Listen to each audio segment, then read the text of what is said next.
stage, social media personality, creator of the Fiends, and host of the Let's Get Spooky podcast, Vamp.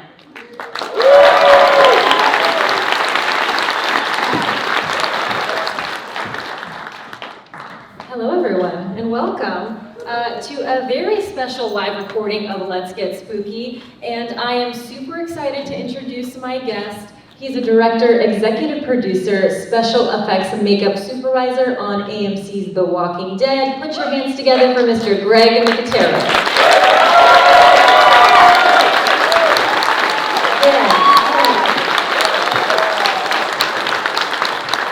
Welcome, my friend.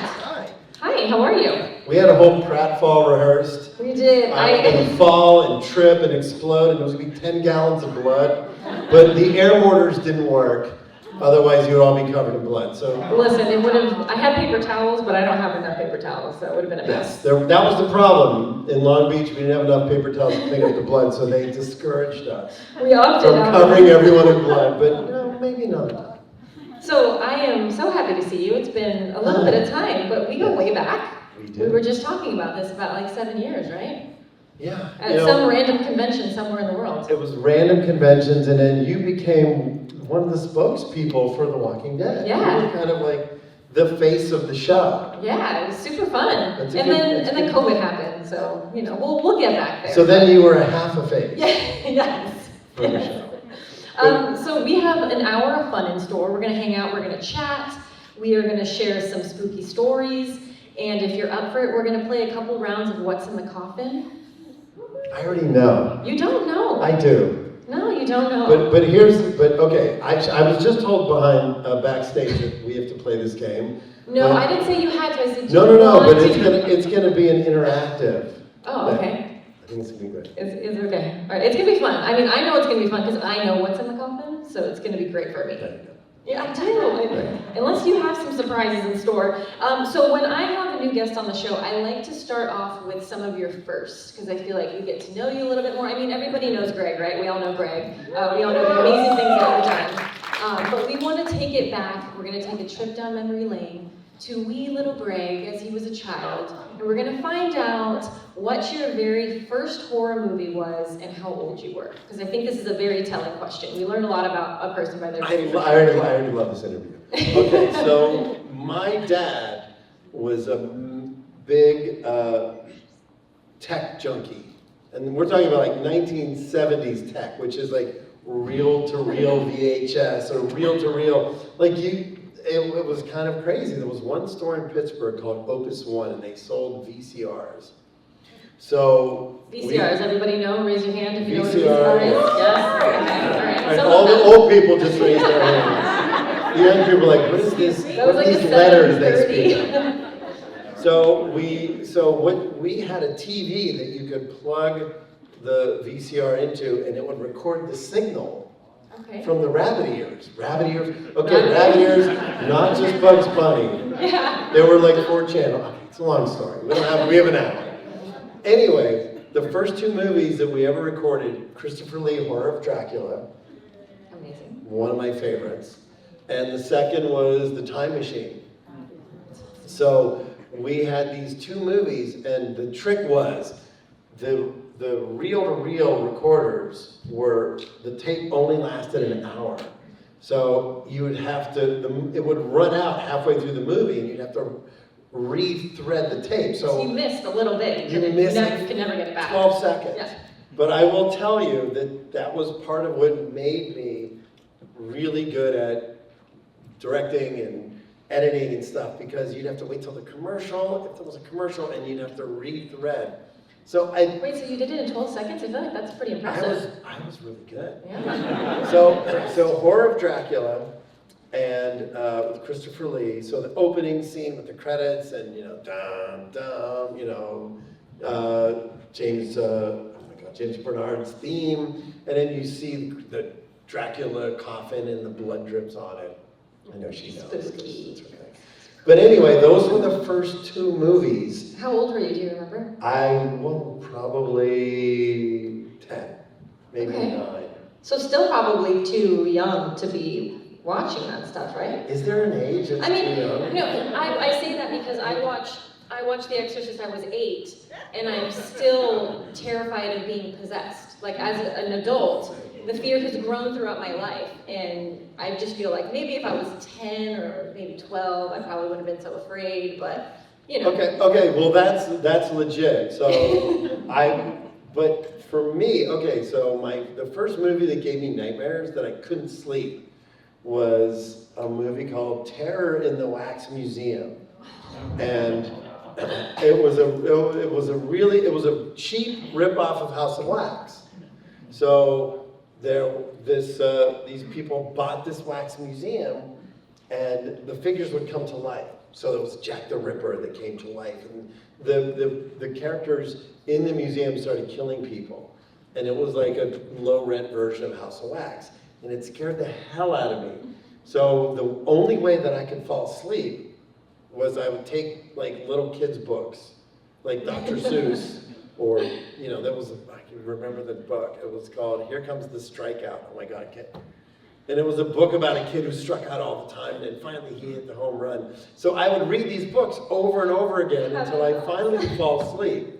And then my mom would come in, and she would turn the lights off, and then she would take the book out of my hand, and then I would scream bloody murder, turn the light back on, and put the book back in my hand, and I would read it again.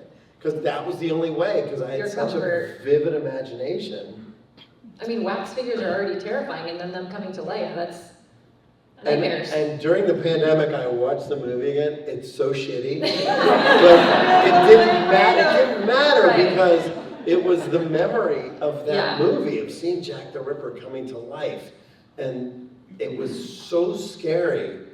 And that trilogy of terror, which I was terrified by, I'm so sorry for the younger generation, because older people that would see the TV, get the TV Guide. Remember TV Guide? Yeah. Okay, so real horror fans, the TV Guide would show up on Thursday, and you'd go through and you'd circle the stuff that you would want to watch.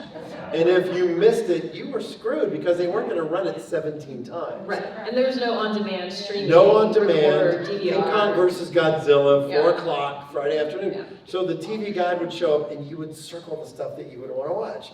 And you would just, it was like Christmas. It was horror Christmas. Bloody like Christmas. Black Christmas. Black Christmas. And I loved it, and I talk so much about the fact that when you talk to filmmakers now that are my age, Frank Darabont and Quentin and Robert Rodriguez and all these people, we all did the same thing. We all, you'd have to circle the TV Guide, and you'd have to really work for it. Yeah, and I really attribute, I attribute a lot of our current directors for the fact that when movies came out, if you wanted to be a horror fan, you had to work at it. Mm-hmm. You had to find it, and it wasn't like / enter, delete, whatever. Watch it from your iPhone. That stuff didn't exist. You really had to work at it. And you would go to midnight movies, and I remember seeing a midnight movie of Dawn of the Dead. I'd seen it 70 times. But, they had like 6 prints, because they couldn't afford to make a bunch of prints. So they'd send the movies to the drive-ins and the midnight movies, and the projectionists would be like, oh, I love that shot of the zombie biting the girl. So they would cut frames out. So by the time, who knows? So within a year, it would be like, Dawn of the Dead, the end. The movie would be over, because people were taking film strips out of the movie. And so I would go to the drive-in and take my cassette recorder, and I would record the audio. I remember recording The Thing and Creepshow and Road Warrior and Blade Runner and Logan's Run, and I would sit there and I would record them in the drive-in, and I would go home and I would listen to them over and over and over again. And I would just close my eyes and imagine what the movie was. And so that did a lot for sort of sparking my imagination of seeing something that I thought I saw, and then listening to it over and over again. And then I would see it again, I'm like, oh, it was way worse in my head was that right? than it was when I saw it. And so, I love that. That was like a 9-hour answer to one. No, but We're going to be here all night, by the way. That's a great, and this might go longer than an hour, but there's no one in here after us, so I got creative, I got freedom. They're like, you can go a little longer, so. That's good. You know, That's however what you everybody feel. strives for, creative freedom. Creative freedom, we just do our thing. So this is an assumption, but I feel like I'm probably right. You were a Halloween kid, right? Yeah. Oh, yeah. Halloween was your absolute favorite. So do you remember your very first Halloween memory? It could be your first Halloween memory or your favorite Halloween memory from being a kid. Well, I have a couple because my mom made really good costumes.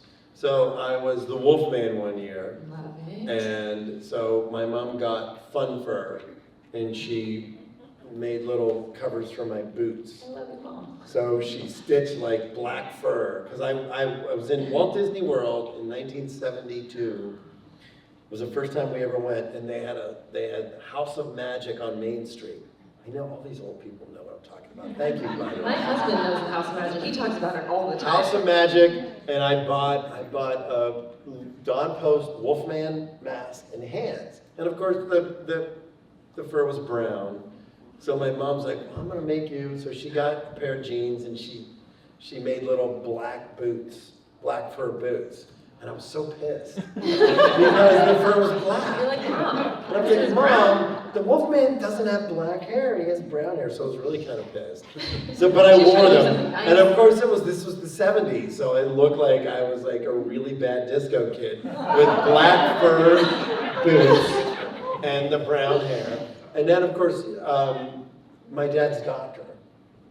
So I went as the mummy one year, and I remember we were waiting for him to come home from work, and we were waiting and waiting, and I was like, all my friends like, we gotta go out, we gotta go trick or treating. Yeah. I'm like, you don't understand, I gotta wait.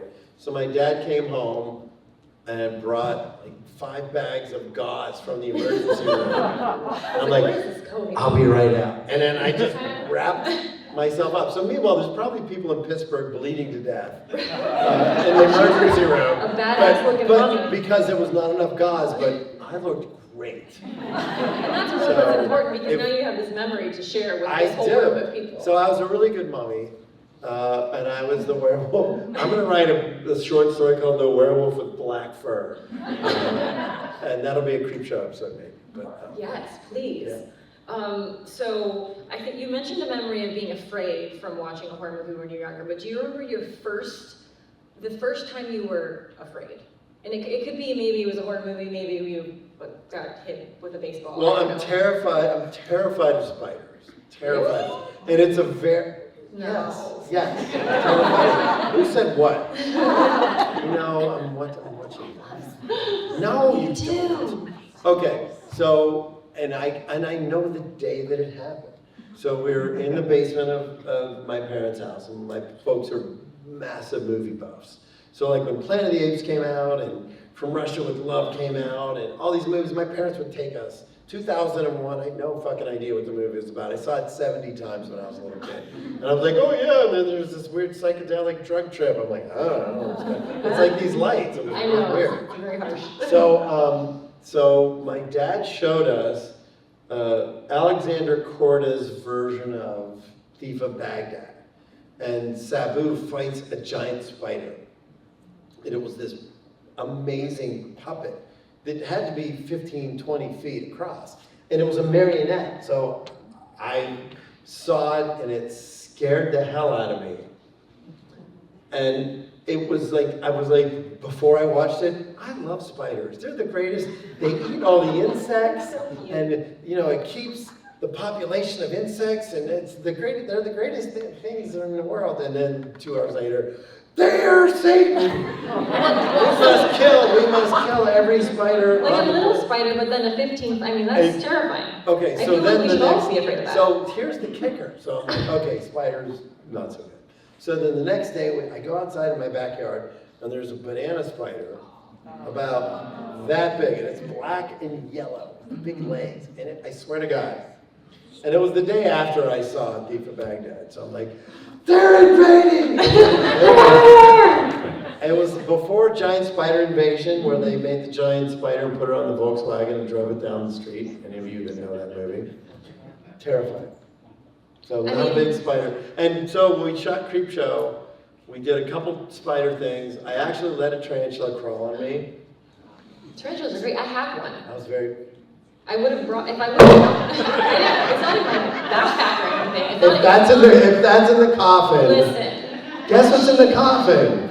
It's not. There's no living things because she's fragile and we don't want to hurt her. Do you want to guess? I'm not going to guess. You're going to guess. You're gonna figure it out. I have faith in you. All right. It's So not a spiders. tarantula.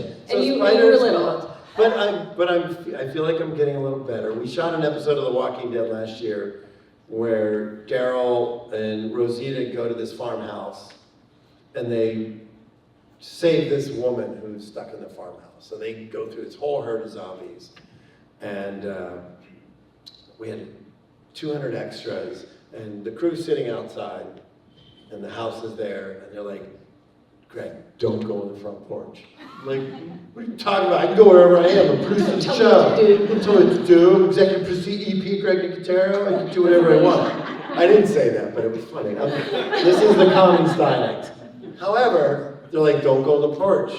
And I'm like, wow, what are you? The house was infested with spiders. And in Georgia, there was a big news story about like these spiders that would, and all the webs and everything. There were like spiders this big all over the house. I mean, I have a tarantula, and I would generally say that I love her very much, but if there's a little house spider... Is her name Mrs. Greg Nicotero? No, that's a missed opportunity on my part. Her name is Booty, because she has a big old booty. I think I like her. Right? Maybe you can meet her someday, but I promise you she's not in the coffin. But if I was at the house infested with spiders, I'd probably not be okay with it. Yeah, it was kind of freaky. But I love that the crew's like, they all know. Yeah. Like, we were scouting locations once. Because, in the studio where we shot the show, we had a big backlot. And we would film, like, all the scenes, with Negan's scene. And, like, when Carl got shot by Otis and Rick. All of it. We shot it all in the backlot. So if you ever came to Sonoy, I'd be like, yeah, we shot there, we shot there, we shot there, we shot there, we shot there. And we were driving through the woods one day, I was scouting to direct an episode, and I saw a spider web, like, as the golf cart. I jumped out of the golf cart. I was like, we're going 30. I'm like, I don't care. And the guy who was driving was like, Greg, so it... Was it like a big spider or a little I don't know. I just saw the web and I saw the... Wait, you just saw the web, you didn't even see the spider? No. Because the spider was in evidence. Can we move on? Yeah, we're moving on. We're done talking about spiders. All right. So, your career has been insane. I mean, you've worked on some pretty killer stuff, from assisting Tom Savini to now you're at the helm of the world's biggest franchises, The Walking Dead and Creepshow. Tell us about that journey, because amazing. It's amazing. Wait, so this is a 25-year question? Yes, but we're not going to do just a recap. Brief recap. Yes. Okay. So it's been great. It's been so much fun. Ironically, I met George Romero. I was in a restaurant in Rome. My parents, it was the first time we had ever been to Europe, and George was there having dinner, and I knew who he was because I lived in Pittsburgh in Night of the Living Dead, and ironically, my uncle was an actor at the time, and he was in the Crazies. So he gets killed in the Crazies, and he wrote one of the first articles about George in Cinefantastique magazine. So I saw George eating dinner at the table next to us, and I went over and I went, hey, I'm Greg Nicotero, my Uncle Sam. And he went, oh, yeah. So we talked for a while.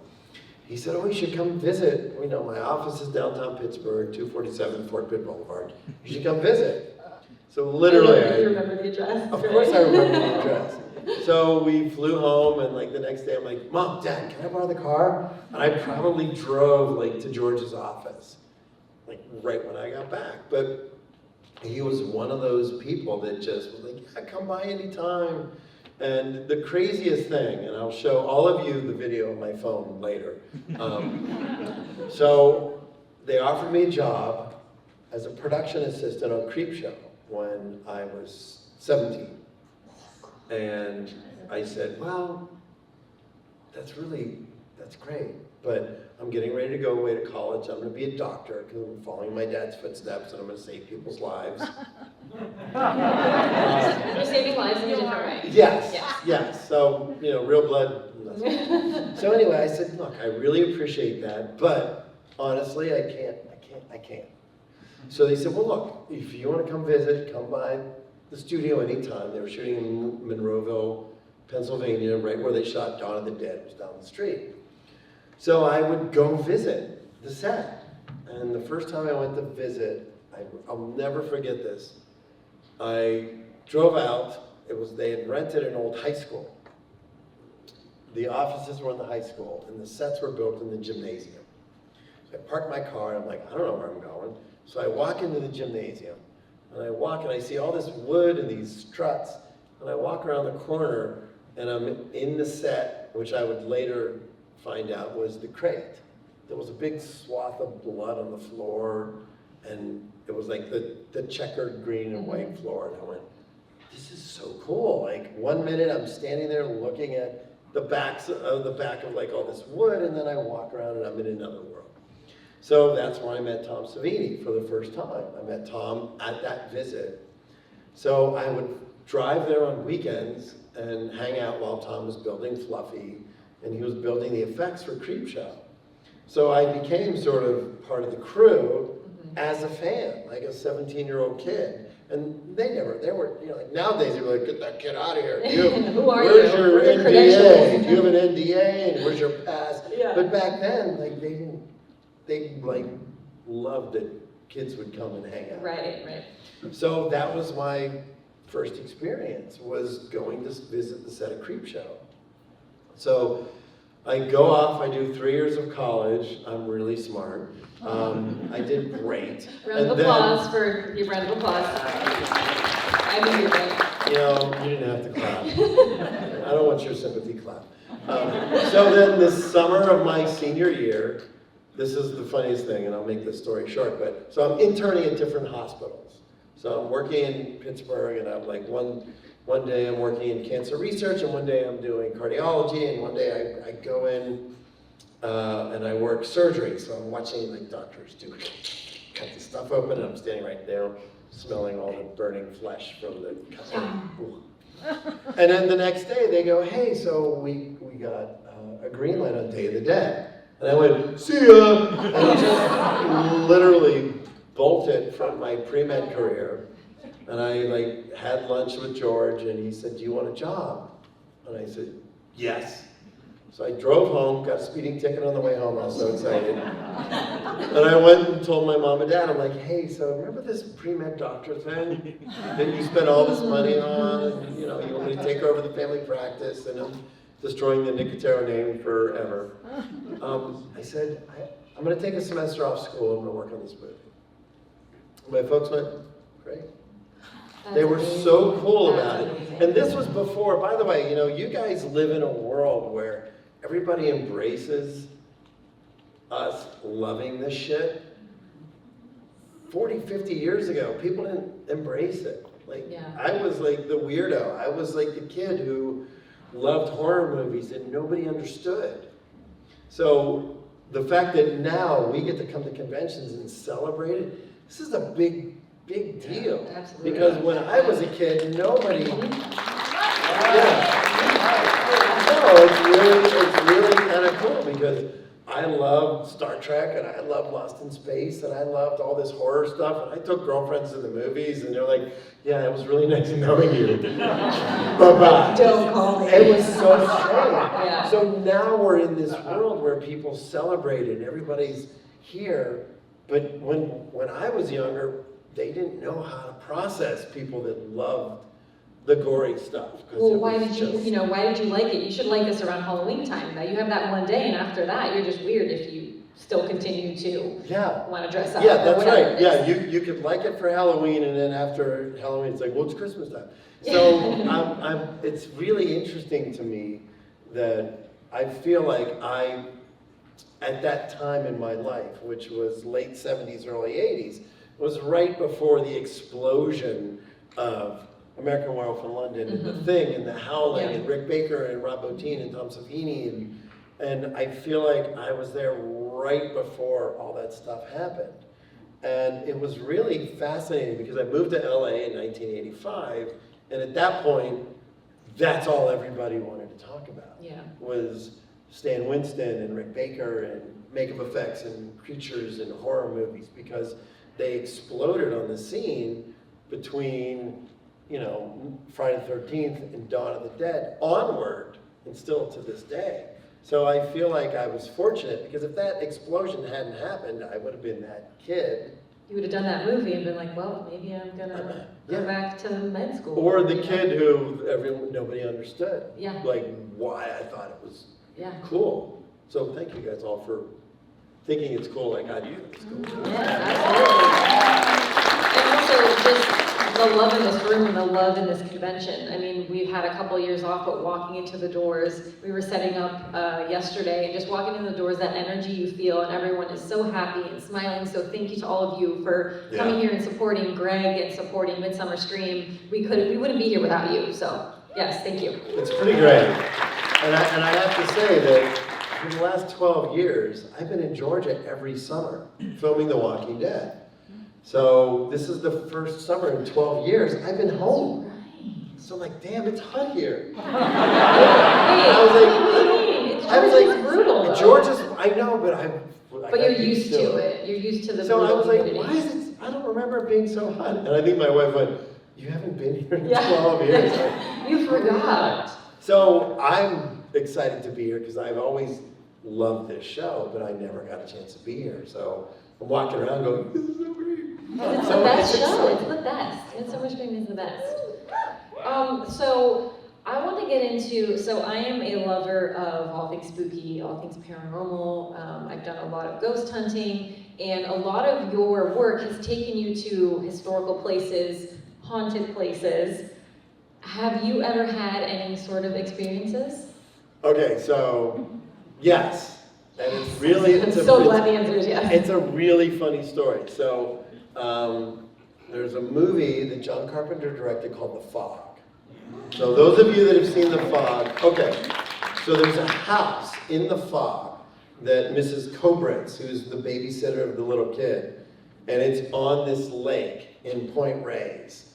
So she's watching Adrienne Barbeau's kid, and the fog bank comes in. And you hear the little kid going, Mrs. Cobritz, and she opens the door, and she gets killed. Cut to, that's a movie term, by the way. Cut to, several years later, we're doing a remake of Village of the Damned that John Carpenter directed. So we go to Point Reyes, where they shot The Fog, because John had a house up there with Deborah Hill years and years ago. And they're like, oh, we have a house for you to stay in. And I said, oh, that's cool, like what house? And they went, oh, it's this. So the production assistant drops me off in this driveway of this house.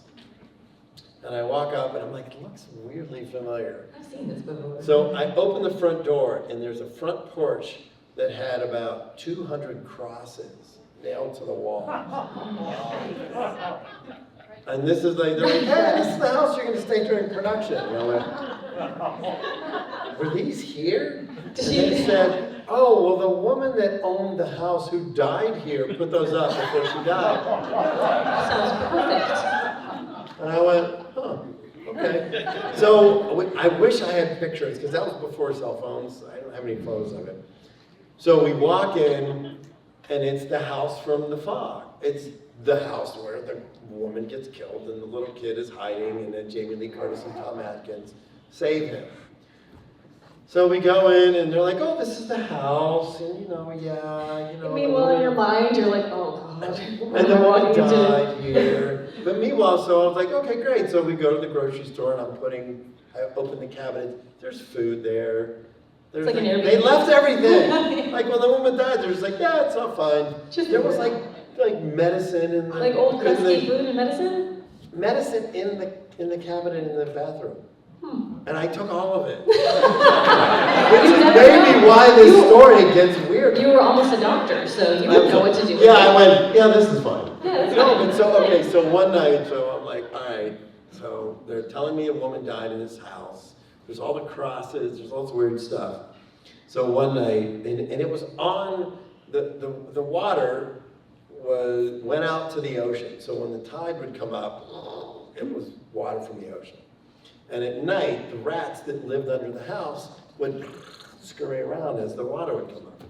Great house. I'm like, can I get a better house, you guys? Jesus. Somebody help me out here. So one night I go to bed and I lay down and I close my eyes and I'm there and I can hear the rats running around, I can hear the water rising and I can hear all this stuff. And I felt this like face, like literally right here. And I could feel like, you know, if you close your eyes and you can feel the movement in Like the something's air. close to you. Yeah. And it was there, and there was something right there, and I was like, okay, something's there. Where were you? Like, were you laying down? I was sitting? laying You were down, Okay. I was in bed, and I'm laying there, I'm in this back room, which is probably her room. And for about 2 minutes, it was there, it just kept moving That long? around. And you just stayed? You didn't move?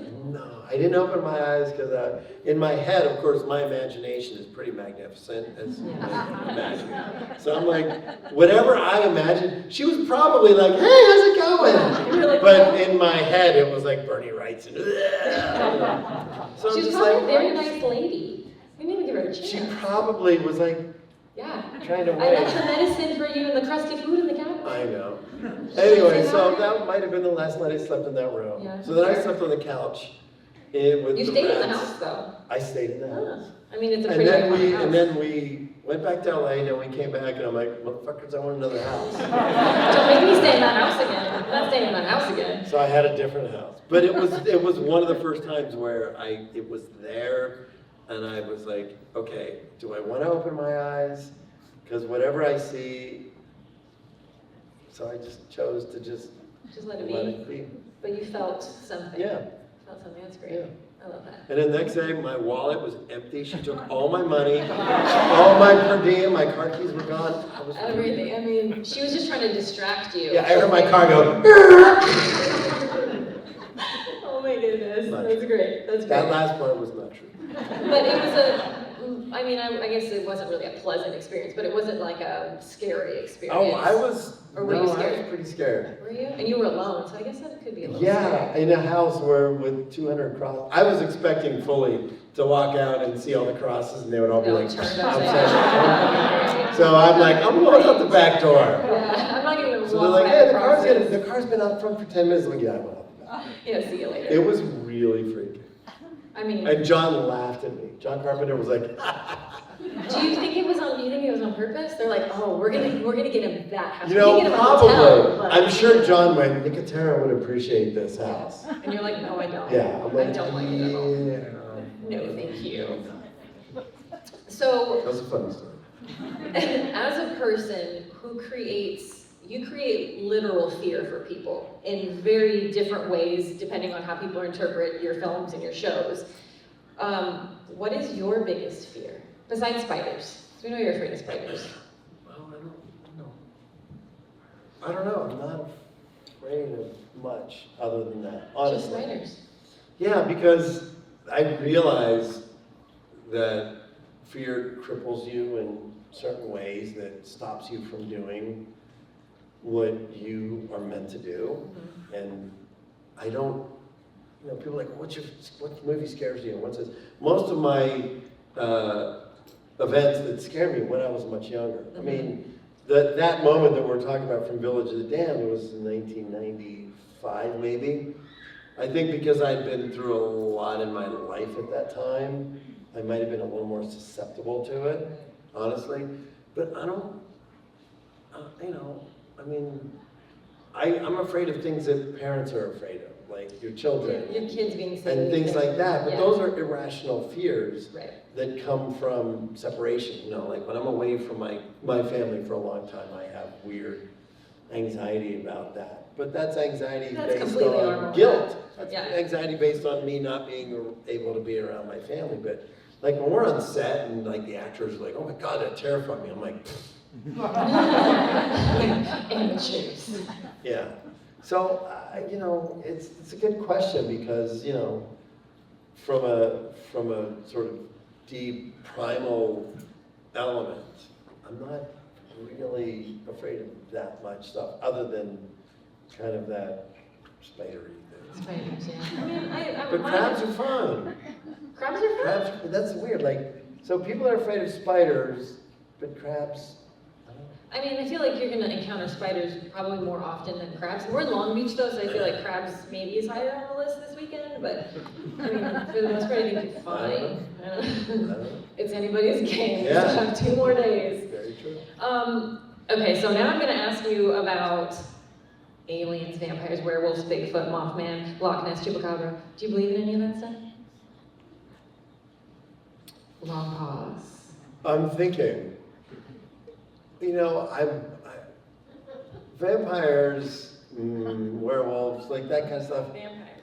Vampires. I believe that there are people out there who invest in the mythology. I don't know if I believe in that. Now, aliens. Let's go down the alien rabbit hole. I'm going to go down the alien path for a little bit, I love only this rabbit because hole. it's hard for me to comprehend that when you look up in the sky that there's not, like, oh, there's one planet, and it's a bunch of people who sit in their cars and sit in traffic for 7 hours to come to a convention. It wasn't 7 hours for me, but probably some of you. So I have a hard time believing that this is the only existence of sentient life. I can't believe that there isn't something somewhere that figured it out and went, hey, we could get you to Long Beach in 10 minutes, not 7 hours. But it's, you know, I think it's because I'm a little older than most of you, and I feel more introverted about looking back on, you know, I grew up when the UFO scare and what was the show that Leonard Nimoy was the host? What was it? In Search Of. Thank you. In Search Of was a big deal when we were younger because it was like the Incas and crop circles and all this stuff. And No, we have ancient aliens now. I There's know, so many but shows. everybody debunks it. It's easy to Yeah. just debunk it. Whereas But when, the ancient astronaut theorists will give you the reasons why it could be real. So, you know. I know, but before the internet, you didn't have access to the debunking. True. So you would be like, oh my God. Like my dad's a big UFO buff, and he had this book. I gave it to John Carpenter, and it was called UFOs Have Landed. It was a yellow book with like red lettering on the side, and you open it, and there were pictures of UFOs, like literally. Great. And I loved this book, and I remember I was shooting a movie with John, and I took it to his house, I'm like, you have to have this book. And it was like literally pictures of UFOs, but they looked like Aurora model kits, like with fog and light, but they were so cool, and I was convinced, as a little kid, like, oh, these are Of course, these are photos in this real. book. Yeah. So I think the idea that there was more mystery to things, like now there's no mystery. There's no mystery to anything anymore. But the mystery, it's what you didn't know that made it provocative. Absolutely. So I feel like our generation now, there's less opportunities for things to be provocative because everybody will disprove it within 10 seconds. So you don't have that week of like, oh my God, did you hear that an alien ship landed? Like when we were young, we were like, oh my God. I remember specifically, I have a scar on this finger right here. See the little scar right there? So when I was really little, my brother ran out into the backyard because he was convinced that there was a UFO flying in the backyard. There was a massive windstorm, lightning, and my older brother, who was 5 years older, ran out. My dad chased him, and I stood in the doorway, and the door slammed on my finger. So I have a scar right there. So there's proof that aliens exist. Absolutely. Right there. That's all I needed. On my picture. But at that time, like in my brain, I remember seeing a UFO flying in my backyard, and my brother running. It's like, you know, the kid from Close Encounters. Yeah, one of my favorites. Taking off. Yeah. I mean, I definitely believe that there's something beyond us. Have I seen it with my own 2 eyes? No. Do I think that it exists? Yes. And maybe it's hopeful, maybe it's, Well, so do I'm with you. right? Like I want it to happen, but my husband and I have this thing where he always says, if there's aliens, I want to be abducted. And I'm like, that's where I draw the line. I mean, like, I'm cool, hey, high five, thanks for visiting. If you need a couch to sleep on, I got you, but I don't want to be abducted. Do you want to be abducted? No, I'm all right. You're good? Well, look, if they What if they abducted provide me, you hold with- on. If they abducted me and they took my bed, my dogs, my iPad, There's criteria. yeah, then I would be like, okay, well, if you abducted me, but I can sleep in my own bed, I'd be okay. But wait, did you guys see Nope? All right, I'm not going to talk about it, No spoilers. but Stephen Young's in it, who was in The Walking Dead. Woo! It was super We love fun. Steven. It was super fun, and I liked it, and I hate everything. Let's- My review is Greg Nicotero didn't hate it, which is, And you by said the way, you that's said like- super fun. Wait, why do you hate everything? I would tell me more. because I'm always disappointed. Because I have very easy criteria for movies. I want to be entertained. Just entertain me. It doesn't have to be super smart. It doesn't have to be clever. I just want to have a good time. And most of the time in the movies that I see, I'm always let down because first 5 minutes I'm like, all right, I know what's going to happen. And it's not because I'm that smart, because I'm not that smart. I look smart, but I'm not that smart. But I just want to be taken on a journey. Right. I want there to be some effort put into it. A non-predictable journey. And I think with me, with that particular movie, because Andy Lincoln and I went with my kids on Sunday. We're like, let's go see Nope, because Steven's in it, so we got to go support Steven. And we had a great time. And then, the funny thing about it was we got home and we went to dinner and then we just kept talking about it. And that's, in my opinion, that's a successful movie. Absolutely. So of course we texted Steven and we asked him all the questions that we didn't get because we're not that smart. And he explained everything. And that's great And that we went, you have oh that. my God, that makes so much sense. So if anybody has any questions about Right, Nope, come talk to me. I'll tell you what I know. Fill us in. Because Steven filled me in on all the good juice. And it made sense. And I went, oh my God, that's so smart. It's like, when you watch a movie and then you have to read on Wikipedia and you go, oh, I didn't get that. But that's really cool. Yeah. Well, usually But I got it from the actor. you watch, which is from the source. Right. Usually, like, you watch it twice, and by the second time, you get the things that you missed the first time. But getting it from the actor, then you're like, Yeah, but it's funny because you have filmmakers like Jordan Peele, you have filmmakers that put these really unique things in there. And they're only if you're really tuned in. Yeah, you're super tuned in. And if you don't get it, you don't lose anything from the experience, but if you do get it, it's like you're getting something extra. A little extra. A little bonus.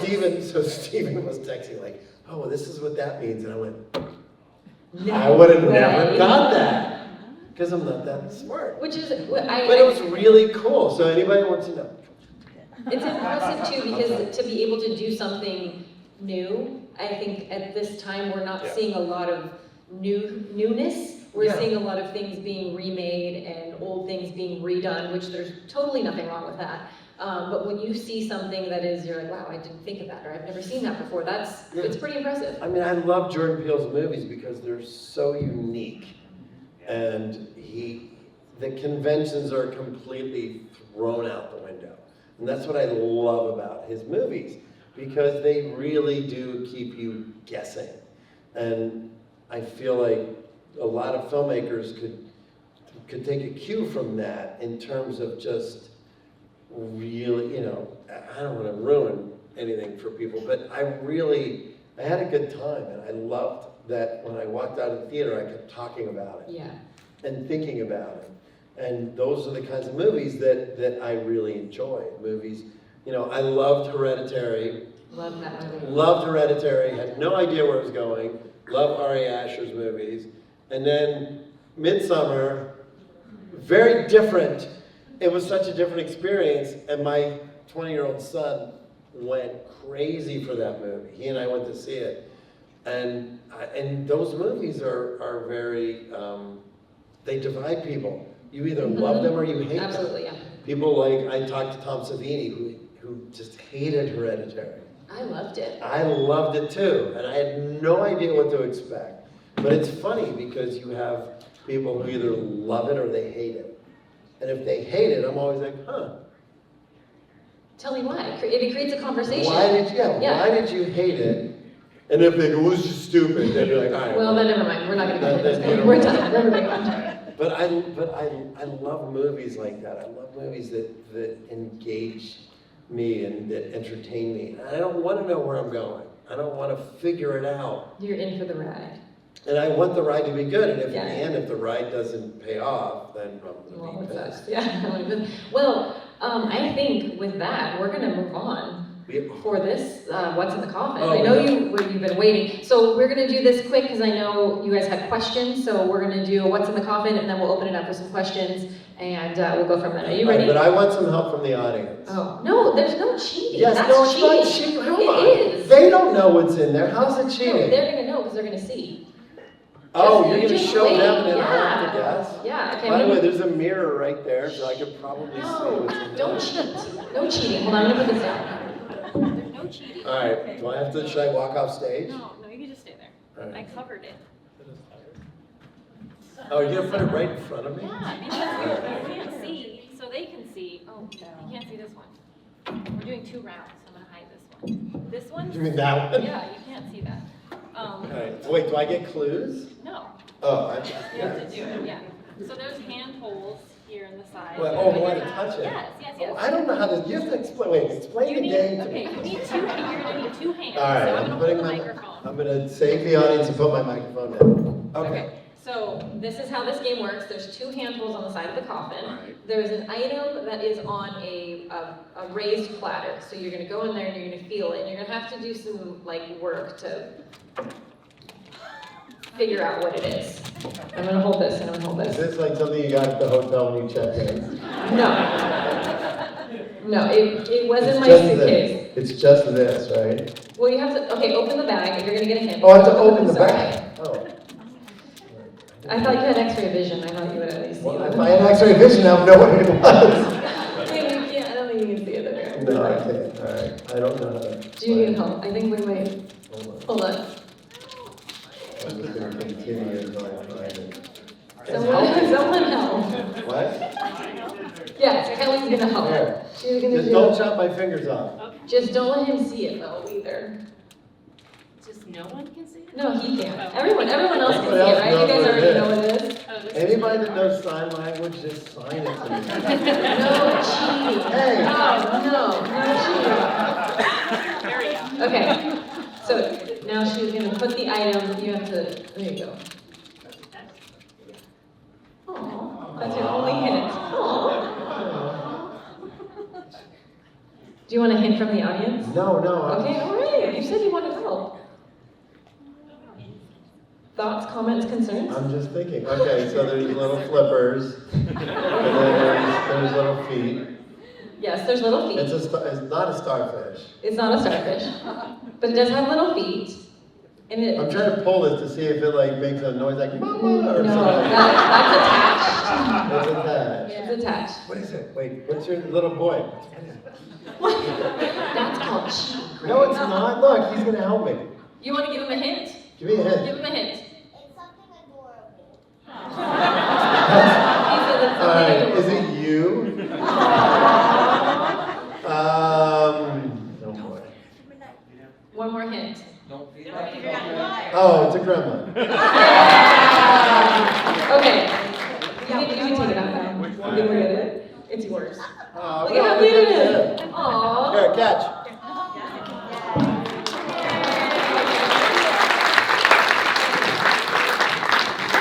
By the way, there's something adorable, and I said, "Is it you?" That was pretty good. That was good. That was really What's your good. name? You did great, man. Thanks for your help. But I want that back when we're done. I'm just kidding. All right. A gremlin. Wait, no. Wait. Oh, wait. Okay, wait, hold on. The next thing is. Was that in your suitcase? It She's was. like, it's stuff that was in my suitcase. It I'm like, was. well, that's not.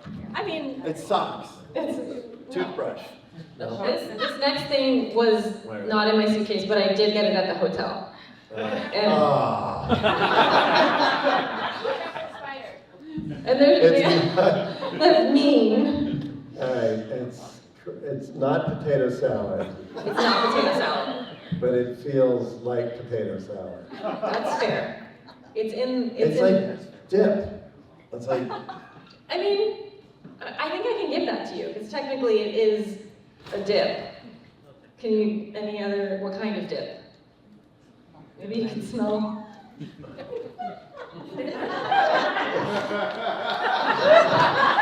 You guys can't see his face. I just smell, I don't know what it is. You said dip, so that's close Is enough. that good? Do I win? You win, but let me give you a paper towel. No, what is it? What kind of dip is it? So it's actually a tuna salad with cracker pack. I thought it was tuna. I was like, what's gross, but also like not super gross? No, Here's paper I towels. had tuna for dinner. so- Did you? I love tuna. That's why when I smell my finger, I went, it smells like my salad, my tuna Yeah, salad. there's also wet wipes, That's and all right. that's yours. All right. He's like, it's alright, it's fine. And it was just freshly opened, so you can eat it if you actually Oh, want to have the crackers. It would have been better if it was like 3 weeks old. Old, crusty tuna. So, does anyone have questions? I know we're a little bit over, but are we okay for a couple more minutes? Yes, I don't think anyone's kicking me out. You're okay. We're good. Any questions? This guy's ready to explode. You can just stand up. Okay. Not a question, but a confession. Uh-oh. 30 years ago, I interviewed you, Robert, and Howard at the Wait, shop. tell me your name. Rod Reed. Okay. It was for the Deadbeat. Oh, Deadbeat Magazine. Yeah. I remember. And the confession is, even though we hired a crew and rented cameras and paid for tape and edited it and sold it at conventions, it was really just to meet people that we loved. And that was our doorway in. Aw. Well, like you said, they liked having kids on set. I'm one of the kids that was basically on your set, so thank you. Oh, that's a good story. Thank you. So, can we have the police come and arrest us? Trespassing. No, I remember, I still have the VHS of that. VHS, Of the, wait, who else was it? Was it you? Anthony, Anthony Ferrante. Sharknado. That's right.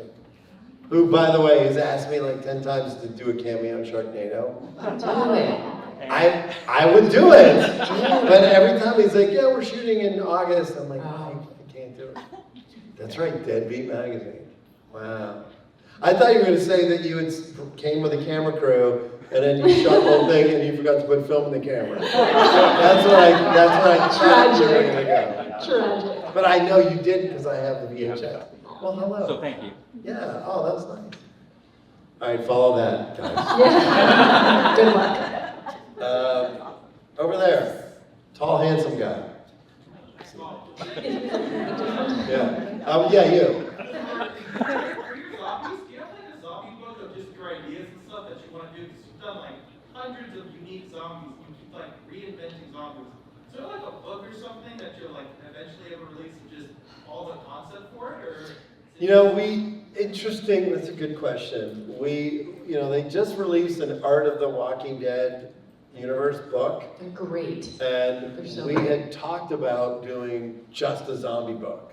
Because I have thousands of photos, from every season, that would just be a book just about the different zombies. Because we would sit in the trailer and be like, oh, wouldn't it be cool if somebody was getting attacked by a zombie and they stabbed it with a knife, but then they died and they left the knife in the shoulder. And then we did that in an episode with Rick. And Rick grabs the knife, I think it was season 5, episode 2, nerd. And then he pulls the knife out and kills the zombie. So we would just come up with all this crazy stuff. And early in the show, now my fingers smell like... Okay, also it's chicken salad. I thought it was tuna. but Well, it's whatever chicken it is. salad. Use the wet wipe. That's like I use the wet wipe. It's very pungent. I also have this really cute thing, and it has a fresh new sanitizer, and it's Oh. pumpkin. So you can use that, and then it won't Why smell did you like... put that in? I know. Well, Why did you because put something that's not going to stain my fingers for a month? listen, I'm just trying to challenge you.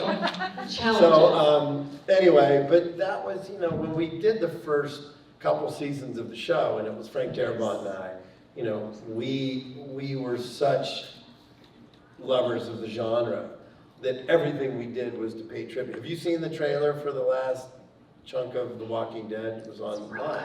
Yep.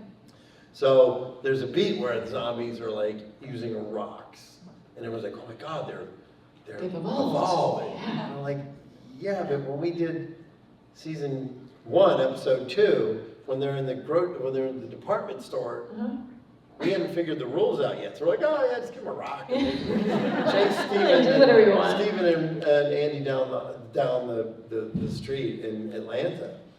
So it's there should be a book, because the way that we would do the makeups is that people would come in and it was like a new canvas every single time someone would come in.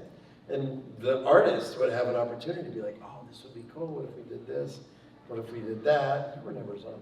I need to be a zombie though. I There wasn't. are like 2 days left. Well, let's make it happen.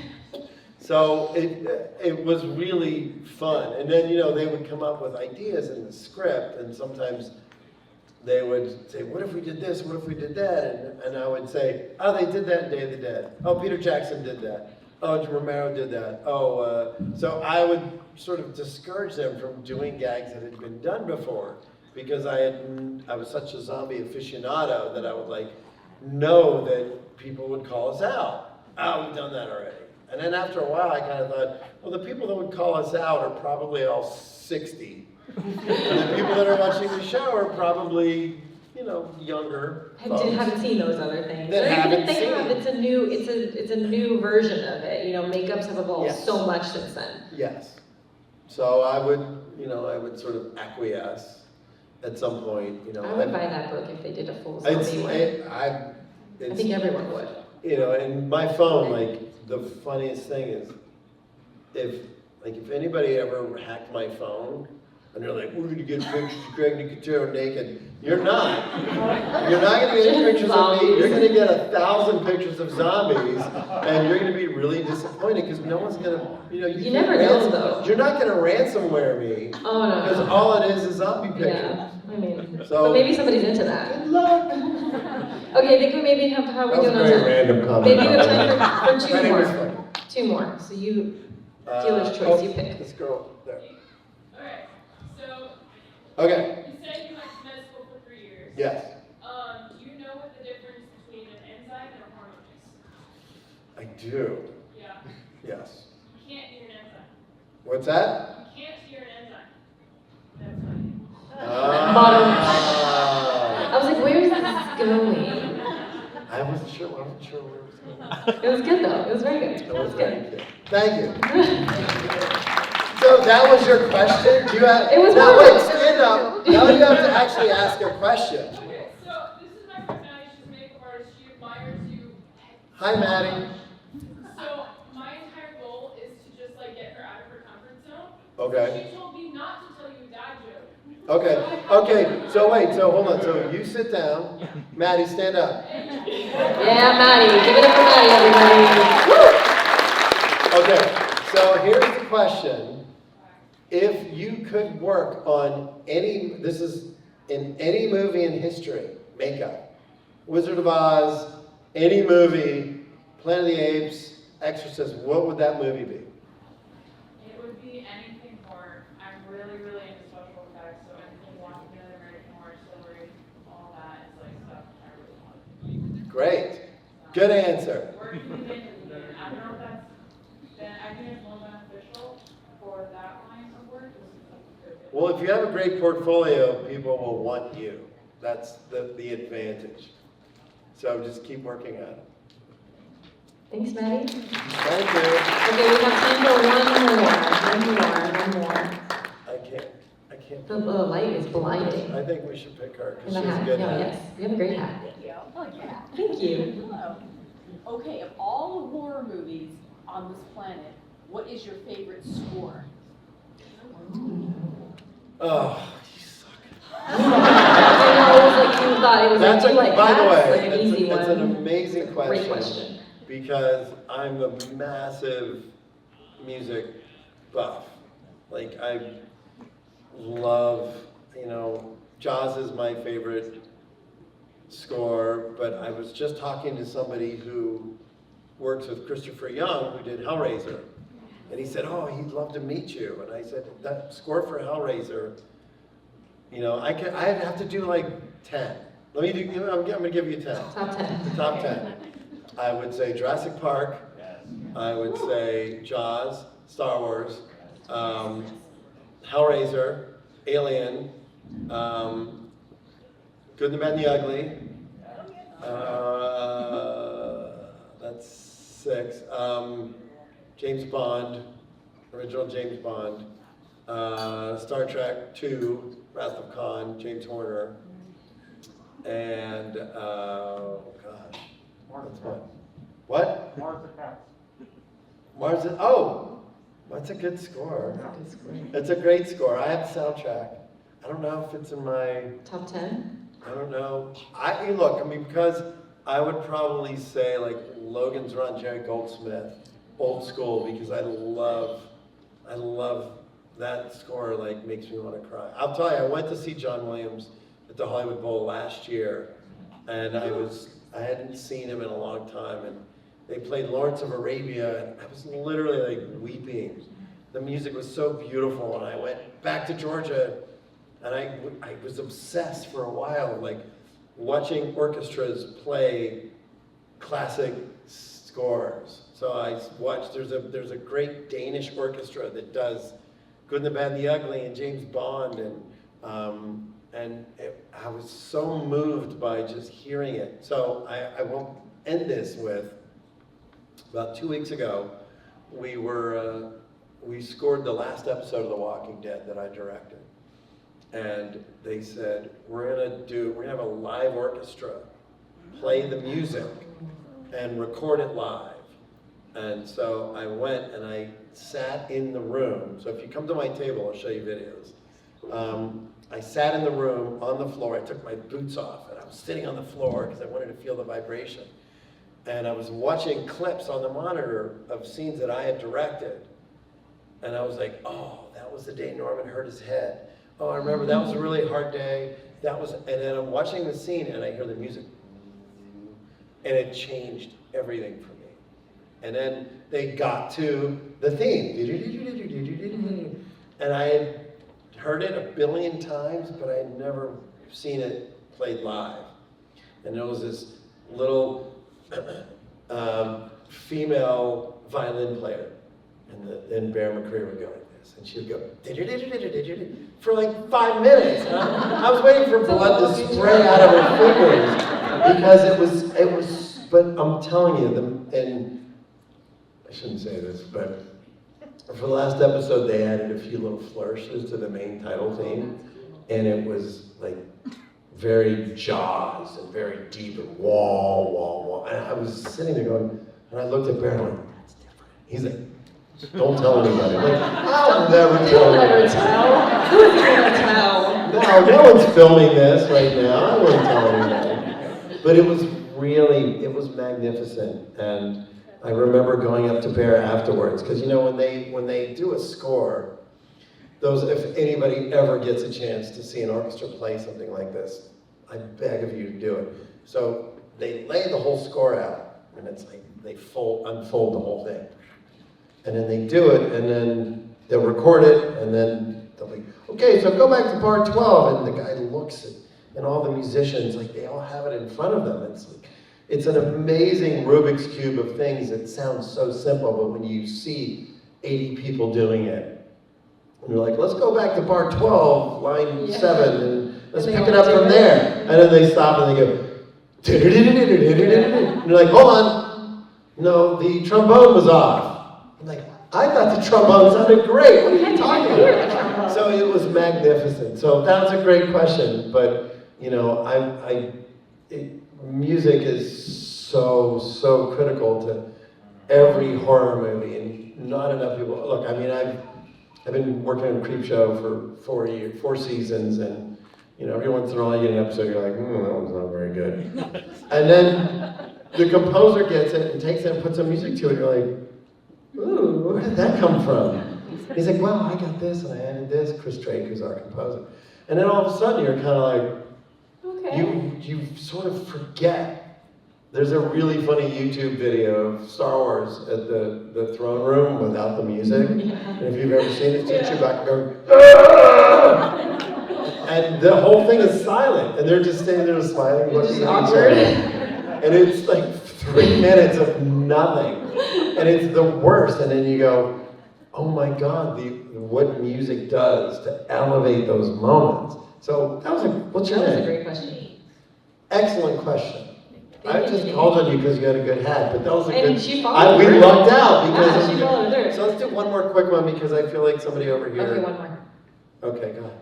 Hi, so, I told you to come ask a question too. I think. I've seen like speculation on the internet about what's going on in Sonoy and like the filming locations and stuff, and I know it's a popular spot to visit.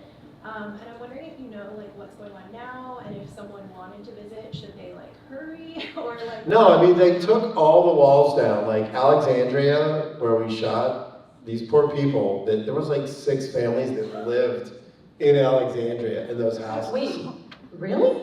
Yeah. So most of the houses were empty, but there were like 6 people that they made a deal. They're like, look, we're going to shoot this TV show. Here's a little bit of money.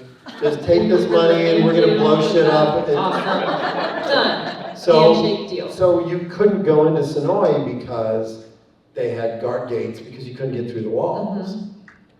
So I heard, I'm going back on Sunday, but I heard that they tore the walls down because they couldn't cut the grass. So imagine like you're in your house, you're like, oh my God, honey, isn't this amazing? We've worked all our lives for this house, it's our dream house. Cut to 4 feet of grass in the And you didn't have to leave. Yeah, and you can't leave, and then there's people standing in the street filming at 1 o'clock in the morning. Yeah. There were people that in Sonoy and Alexandria that owned houses, that owned restaurants. And I remember one time we were shooting the finale, the episode where Sonequa turns into a walker and Negan attacks Alexandria and Shiva kills everybody.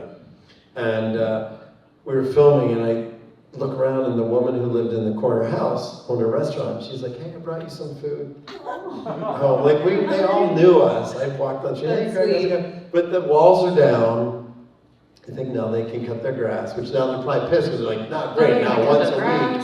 And once a week we gotta cut our grass now. But you know, everything's still the same. The studio's still there. I don't know, I don't think they're gonna do tours, but you know, Main Street and everything. It's a cute little town too, so you should go. Yeah, for sure. It's fun. If you go in the next 2 weeks, I'll be there. Well, I want to thank you for this, not only this panel, but for doing what you do in film and movies, because all of these people in this room, all of these people at this convention, you have done so much for everyone, so thank you for all of that. And if any of you, yes, round of applause, please. Thank you. And before you finish that thought, this was probably the best interview I've ever done. It was smart and thoughtful, and it was really good. Thank you. I had a great time. Me Like, too. you guys heard Did you stories. guys have fun? I haven't told half these stories in a long time, so you guys, because of her, you guys got a really great, Thank you, that means so much to me. I am so happy we got to do this. If any of you guys would like to talk to Greg and meet him, he's gonna be at booth 148 tonight and tomorrow, correct? Not Sunday, you're out of here Sunday. I'm going back to Georgia. He's going back home 148, on is that my booth? That's what I've been told. Okay. Yeah, 148. If not, then refer to the app or the map, or ask someone in a Midsummer Scream shirt, but I'm pretty sure I'm correct. I hope that all of you have a fantastic weekend. You can find me at booth 425, and don't forget to stay spooky. Thank you.